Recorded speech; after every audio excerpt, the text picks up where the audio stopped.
One of them no-neck monsters hit me with a hot buttered biscuit, so now I gotta change. Well, I just remarked that. One of them no-neck monsters messed up my lovely little lace dress, so now I gotta change.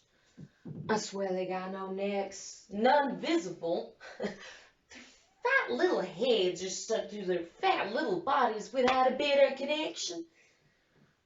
And it's too bad, 'cause you can't wring their necks 'cause they got no necks to wring. Hear 'em? Hear 'em screaming? I don't know where their voice box is located 'cause they got no necks.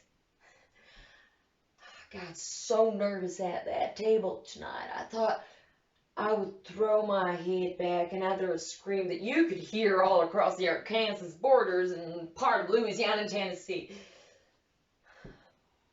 I told you, sister-in-law May, honey, why don't you feed them precious little things at a separate table? They make such a mess, and the lace cloth looks so pretty. Well, she looked at me with big eyes and said, oh no, on Big Daddy's birthday. Why, he would never forgive me. Well, I gotta tell you, we haven't been at that table for like more than 2 minutes, with them like monsters slobbering and drooling all over the place and the food. The Big Daddy drops his fork down and shouts, for God's sake, Scooper, why don't you feed them pigs at a separate table in the kitchen? I could have died. Big Daddy and I share the same attitude towards Brother Man and that monster of fertility, May.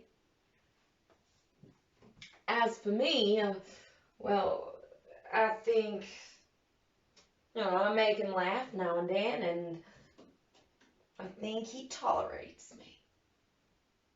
In fact,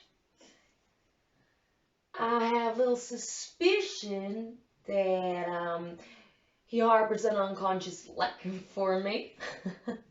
The way he drops his eyes down my body and like looks at my boobs and licks his old chops. Why are you looking at me like that?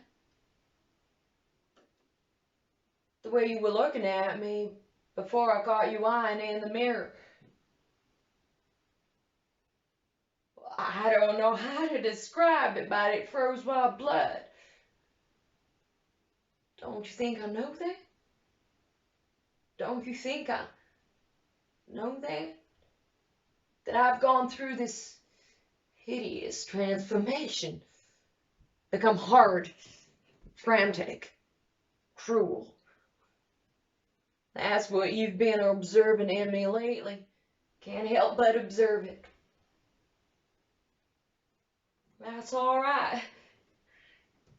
I'm not thin-skinned anymore. I can't afford to be thin-skinned. But Brick,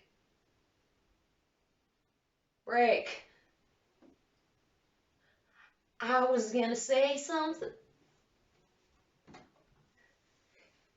That I get lonely. Mary, living with the person you love can be lonelier than living entirely alone if he doesn't love you. You used to be such a great lover. Such a wonderful person to go to bed with. And most of it was because you were totally indifferent to it. Did it naturally, easily, perfect calm. Strange, but true. If I thought that you would never, ever, ever make love to me again, I would go straight to the kitchen, pick the sharpest knife, and stick it right through my heart.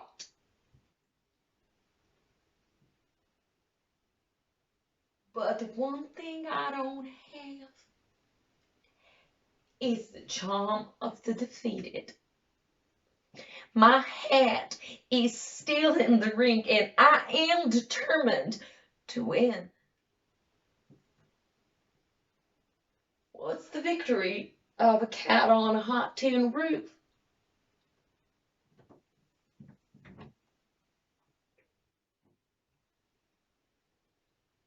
Well, I wish I knew.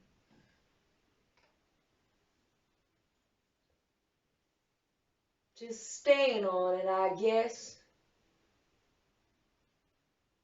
As long as she can.